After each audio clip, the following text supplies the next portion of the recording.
face total shutdown nationwide. See page 5. She overwhelmed by security challenges. Hello and welcome to Today in the News on Vanguard. Here on Today in the News, we read and give in-depth analysis on some of the stories on the front pages of the paper. Also take your insightful comments of what's going on here in Nigeria and across the world. Join us Mondays through to Friday on Vanguard Live.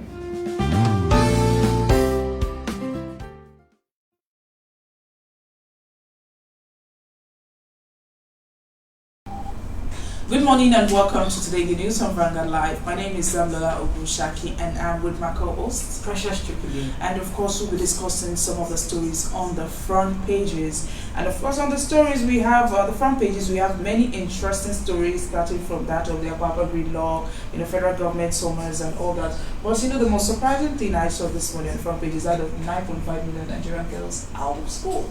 I think it is statistics that we've known for a long time coming. Also, so I don't think it's something that should be surprising really for us. It's a little surprising. I'm talking of the statistics itself, 9.5 million girls. So just in Nigeria alone, and then you'll be wondering, how many other countries, how many girl child here are in school right now? The one that even gets me is the main headline that says why Buhari can't honor reps someone. Because as at before now, we heard that the president was actually going to come for the meeting with the National Assembly today. So he was going to speak about the level of insecurity that has been going on in his administration. And then, we heard yesterday that he wasn't going to come because the president doesn't need to be summoned by the National Assembly. Exactly. And, many people have reacted to that. But let's go straight to the front pages and review it. And here on Vanguard, we have insecurity. Why Buhari can't honor representative summon. And that's coming from AGF and Malami, that says NAS lacks the constitutional powers to summon presidents. No formal communication on the issue, and that's coming from the House spokesman. Malami speaking APC's mind, that's coming from Representative Minority Leader. Senators also say, we are not part of Buhari's summon to NAS. President shouldn't come, says Omwagege. Sans back Malami says NAS can't summon presidents. Buhari faults a foreign media report on #EndSARS. And you can see that story on page 5 and also on page 23. Now on page 6, we have NIMASA denies granting waivers to shipping firms. ASUU government didn't hoard palliatives. That's coming from COVID. And you can see that story on page 17. On page 8, we have money laundering. I have no case to answer, may not tells courts. Union crisis, why I took Ogidipe's suspension personal. That's coming from 10th Fund and Boss. Also on page 10, we have Ondo Speaker, 3 others risk jail term for contempt of courts. Over 9.5 million Nigerian girls not in school. That's coming from UNFPA. And you can see that story on page 33. Now to the stories above the nameplates. On page 8, we have insecurity. Federal government orders audit of SIM registration. NAS will pass Electoral Act Amendment Bill first quarter 2021. And that's coming from Lawan. Lastly, on the front page of Vanguard, we have a federal government unfolds a 7-point agenda to tackle Apapa gridlock as maritime workers shelve a planned strike. And you can see that on page 11. And that's all on Vanguard. And from there, we'll move straight to the Punch newspaper. And on the Punch newspaper, we have main headline, SAN's others hit Malami as AGF declares Buhari's invitation illegal. And the AGF says an invitation that seeks to put the operational use of the armed forces to a public interrogation is indeed taking the constitutional rights of the law making beyond bounds. Also, Quaker's reply says what the AGF has stated is a political statement and not a statement of law. If there are security challenges in the country, the president must be summoned to appear before the National Assembly. Also, Falana replies by saying, by the combined effect of section 88 and 89 of the Constitution, the National Assembly is empowered to summon any public officer.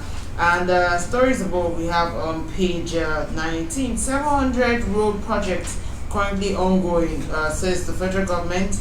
And on page 8, government lied, no agreement on strike suspension date. ASUU is saying that one. Stories beneath, we have gunmen invade Lagos community, kills businessman. You can see that on page 4 and 5. And lastly, on the front page of the Vanguard, a rep accused Apapa gridlock presidential task force of extortion. You can see that on page 20.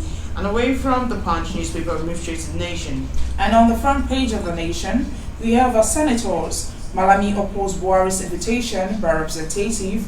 Attorney General of the Federation says President can't divulge security strategies. It's unconstitutional.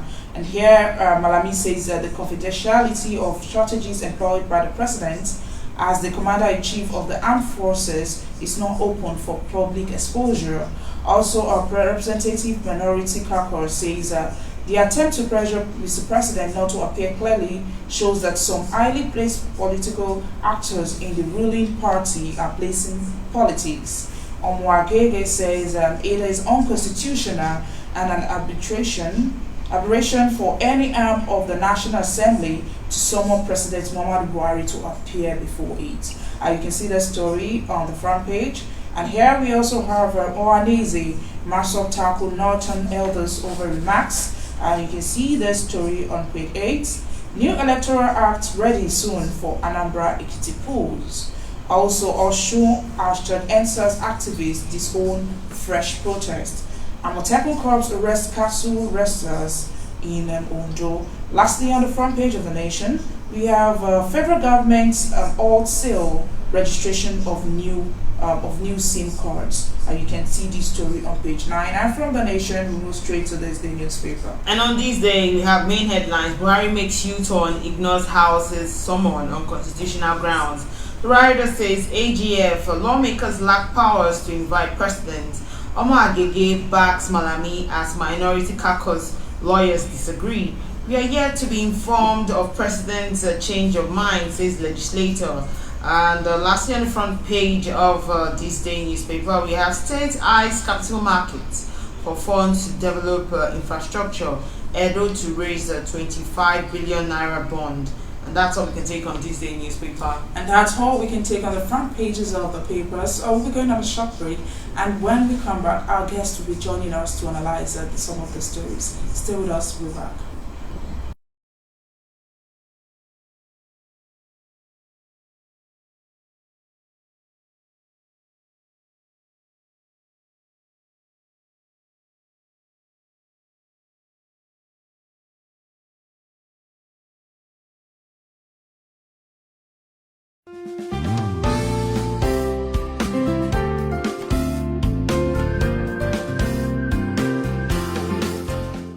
Ports face total shutdown nationwide. See page 5. She overwhelmed by security challenges. Hello and welcome to Today in the News on Vanguard. Here on Today in the News, we read and give in-depth analysis on some of the stories on the front pages of the paper. Also take your insightful comments of what's going on here in Nigeria and across the world. Join us Mondays through to Friday on Vanguard Live.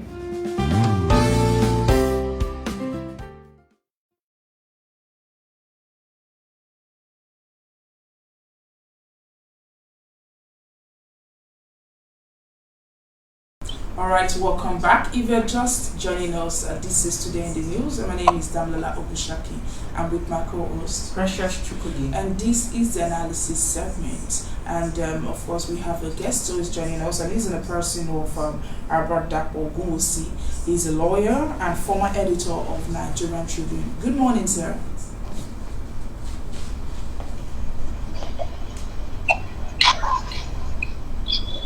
Good morning, Mr. Dapo. Yes, good morning. Okay, let's go straight to what we'll be talking this morning, and that's of the Buhari. So the House of Representatives, in the wake of the killing of 43 farmers at Borno State by Boko Haram, summoned the president to appear before a joint session of the National Assembly to give explanation on the security situations in the country. But the Attorney General of the Federation, that's Malami, said yesterday that the National Assembly lacks the constitutional powers to summon President Muhammadu Buhari. As a lawyer, I would like to ask you, what do you think about this statement? Do you think it's political or just based on law? No, it's nothing to do with the law, because there are appropriate provisions in the Constitution that grant the powers of oversight to the National Assembly, and these powers cover every level of government and every department of government. They could call the president to question. It is up to the president, even if the issue is classified, to say, look, that one is classified. I could make disclosure in a closed session, or probably he could simply insist on the fact that it is classified and refuse to, expatiate on such areas of his job. But I think the real problem is that the president, chronologically and physiologically, is too old for the demands of that office. Look, some weeks ago, the president of Chad led his troops into Nigeria, pursuing elements of Boko Haram. He had them in flight and he killed a whole lot of them. All Nigeria needed to do was to meet these people with a reception party and complete the routing of the entire force.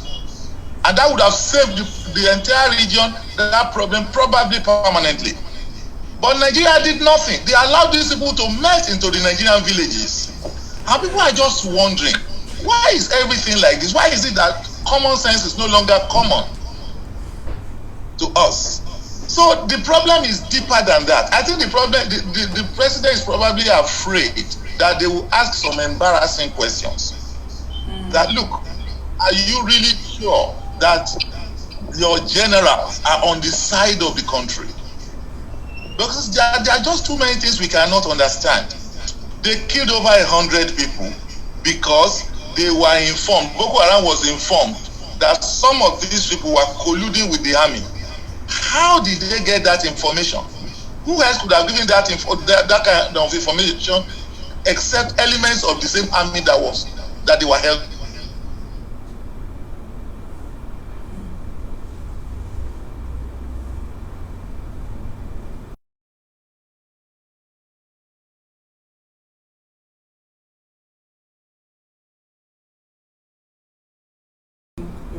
There was nothing illegal, it was properly done according to the law. Sections 88 and 89 grants those powers to the National Assembly. Okay, so you talked about the insecurity in the country and all that. It seems what you are saying now, Malami does not agree with that, because he said that President Muhammadu Buhari has recorded tremendous success in containing the incessant burning, colossal killings, wanton destructions of lives and properties in the country before assuming power in 2015. He also went ahead to say that as the commander-in-chief, the president has exclusive on the security and has a confidentiality over the success rates of the armies and of the security officials. Yes, first of all, the audio is very poor, but I imagine what you are talking about is the situation before Buhari got to power and the journey so far as regards the insurgency. Okay, Mr. Albert, let me try to repeat what I said. Malami insisted that President Muhammadu Buhari has recovered a tremendous success, has recorded a tremendous success in containing the incessant bombings, killings, and other insecurity issues in the country ever since he became president in 2015. So, do you agree with this statement or with what Malami is saying? Well, it is so sad that almost everybody in this government tells lies. We are talking of bombing. Is that the only means by which you could kill people on a large scale? What of the people whose heads were severed from their necks in their skulls on Nigerian soil The operation must have lasted hours. Yet, the army had nothing and knew nothing until the entire catastrophe was accomplished. I mean, you just ask yourself, is this really a country? That was a war zone. And so much of the territory was unknown, was unpatrolled by the army at that particular point in time until so much damage was done. I mean, you can't understand some of the... Malami says anything he likes, like almost everybody in this regime. Tomorrow he could tell you the exact opposite of what he just said if it serves the purposes of the government. Anyway, I want to assure you that what he is saying is less than the truth. Okay, so still talking about insecurity itself and the president not attending, not going for the meeting with National Assembly. People have linked it to PDP's meeting where saying that they strategized on the presidential visits, and according to information, APC advised the president not to go, not to appear before the lawmakers because of the fear of being embarrassed. Now, my question is, if Malami is saying that, that the president have actually succeeded in tackling insecurity, why should the president be afraid of, of confronting the lawmakers, just like the information says? I think the answer is in the question. You have read if you have read your notes and you have done assignments, you can't be afraid of an exam. The answer is in the question. It's very simple. The Bible says the sinner runneth even when he's not pursued. It's as simple as that. If the man is sure of the work he has done, as per His Excellency Malami, the Attorney General, if the president is sure of what he has done, why is he afraid to appear before the elected representatives of the people? So the answer is very clear. It's very much in the question itself. All right, let's move on and talk about the ASUU strike. And it's been over 9 months now that the strike has been ongoing. And there's been a lot of back and forth with the federal government and ASUU on school resumption, of which Dr. Chris Ngige said that all the promises made to ASUU can only be achieved if the union returns to the classroom. What do you think about what Dr. Chris is saying? To be honest, I do not think ASUU has succeeded this time around. And the reason I don't think they have succeeded is that there's just no success to be attained by any of the parties. It's like they are simply destroying the educational fabric of the nation. ASUU has done its best by making these things known to the government, but the government is deaf and dumb. So ASUU has to make up its mind how far it could go for the sake of the nation. These people have no respect at all for education. And if you look at the demands made by ASUU, look at each and every one of the demands. They are simply flashbacks to previous agreements. You want them to come on TSA? They say no. There was an agreement to consolidate our own wages along this line. It was an agreement signed with the federal government. This same federal government. Why do they want to change the game in the middle, in midstream? Those are the kinds of things that ASUU is talking about. It's not as if something new that government did not know before the present crisis is on the table. No. And I suspect these people just don't care. All right. And my own advice is for ASUU to try and cut its losses. All right. Do you think that there are better ways that the ASUU organization would have, communicated their grievances rather than going on a longer strike? This is the longest strike ever recorded. I'm not sure this is the longest strike. There was a time like that. Was it 1994 through to around 1997? But you see, the point is this. That is the only weapon that labor unions have. The real issue is how they deploy it. And I suspect strongly that game may still end up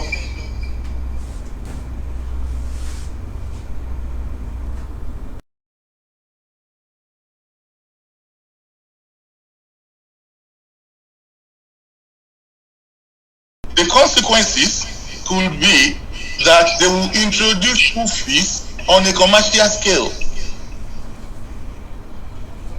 And when they do that, because if they say, okay, we have to raise money to meet some of these obligations, and the government has no money, in quote, in inverted commas, do you know the next thing? They will ask people to start paying millions to attend courses in federal universities.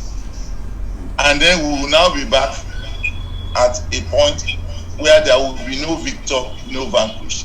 ASUU will still start to blame itself, because education will no longer be accessible to the common man.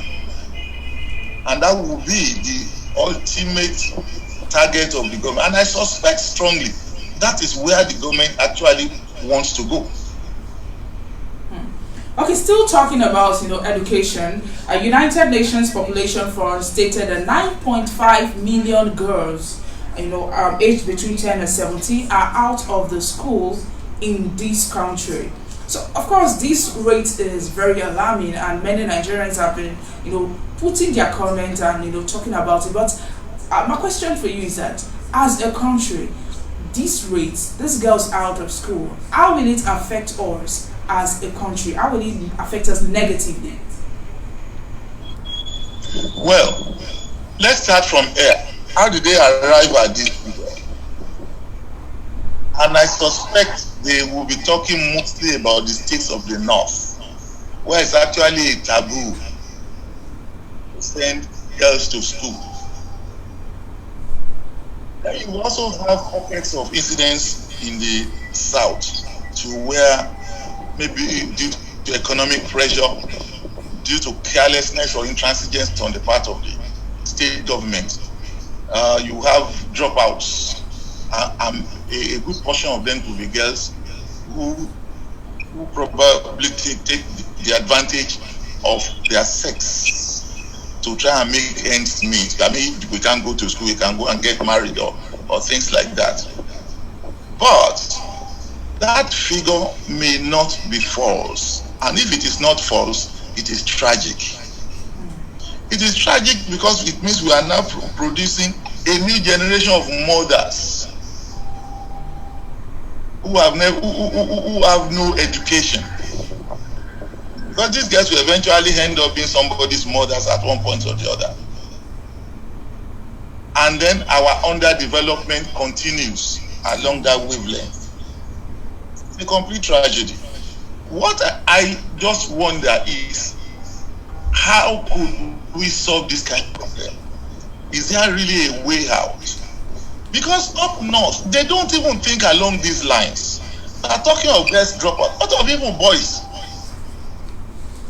That's from Abuja upwards. Look, it's just the way of life.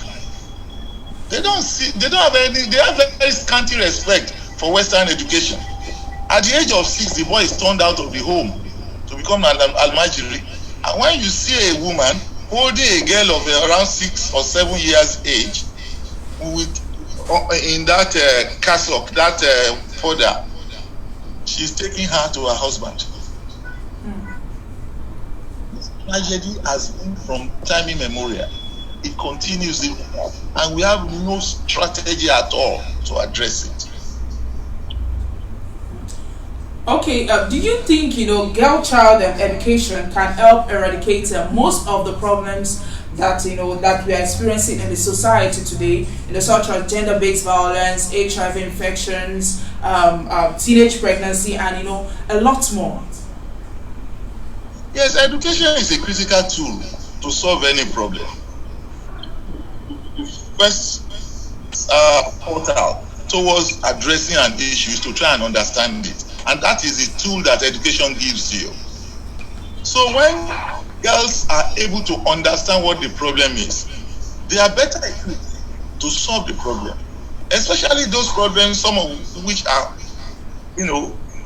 peculiar to that gender. problem with domestic violence, illiteracy, and all these terrible diseases that people come across as a result of early marriage and things like that. I think it will be a very good platform for our girls to know better, and when they know better, they will do better, I believe. All right, let's move straight to the Apapa gridlock. And the federal government has unfolded a 7-point agenda to tackle the Oshodi-Apapa Expressway traffic situation, of which the Nigerian Port Authority is putting in place an e-call-up system to ensure orderly movement of trucks into the port. Now, my question is, how exactly do you think that this would pan out? Because this has been a situation for a long time coming.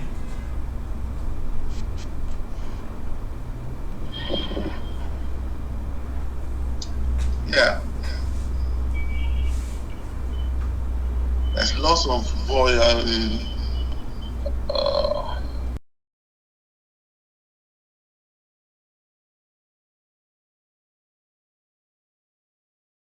having problem with audio.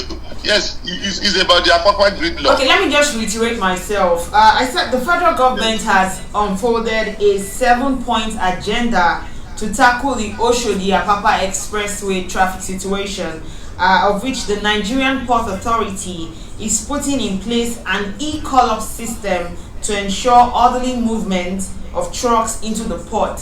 Now, I'm asking, how exactly do you think that this would pan out, the e-call-up system to move to ensure orderly movement of trucks in the port? Look, they have introduced so many things in solving the problem at the ports, and they never succeeded. No matter how it is designed, the will to implement these programs has never been there. Because there are a lot of people, there are a lot of authorities who benefit from the chaos. First of all, you have miscreants who have no other means of livelihood than to take advantage of that crisis. Secondly, you also have security operatives too, who take advantage of it. Because, I mean, the man who has the gun is king. I worry that even this so-called column system may just go on for a few weeks and collapse again. Because the real solution is well known, but they will not move near it. If you don't organize a situation whereby there is direct rail link to somewhere in the hinterland like Ibadan, because they were having a dry dock project in Ibadan at Egbeda some years ago, they abandoned things like that. As long as these things move on, just take them down there, so that people will go there, they will not all crowd around Apapa area. Don't you know how many ships we have in a day? It's the busiest port on this side of Africa, but we are just not serious. I think too many people are enjoying the chaos, from customs to security to the miscreants who take advantage of the chaos. There was a time they said they wanted to address the problem of the road itself. They handed it over to Dangote. I don't know how far they have gone with that. I don't think they recorded any success in that. And I suspect strongly that maybe this government is not going to be able to do it. Thank you very much, Mr. Dapo. Thanks for joining us this morning. Thank you very much. Enjoy your day. Yes. Mr. Dapo is the lawyer and former editor of Nigerian Tribune. And that's what we have for you. But before we go, let's look at what Mr. and Mrs. are saying. And that seems what you're discussing this morning is very interesting. Mr. says, I said I'm sorry and that I'm ready to give unto Caesar what is Caesar's. What's the problem again? And Mrs. replied, I want that phrase changed. It should be give unto Susan what is Susan's. You know, a lot of times people use this phrase, the catchphrase, give to Caesar what belongs to Caesar, you know, as a way of collecting whatever belongs to them. So I think she's saying that put my name now, don't use Caesar. I don't know who Caesar is. But of course, that's always them, going back and forth. And this ends our show today. Don't forget that you can always like and follow us on our social media platforms that are showing on your screen, or visit our website www.vanguardindia.com to get more of our top stories. It's bye from me, Damola Ogushaki, and also from my co-host, Precious Chukudi. Thank you for watching.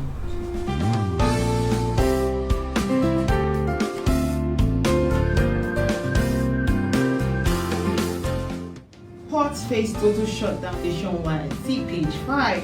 she overwhelmed by security challenges. Hello and welcome to Today in the News on Vanguard. Here on Today in the News, we read and give in-depth analysis on some of the stories on the front pages of the paper. Also take your insightful comments of what's going on here in Nigeria and across the world. Join us Mondays through to Friday on Vanguard Live.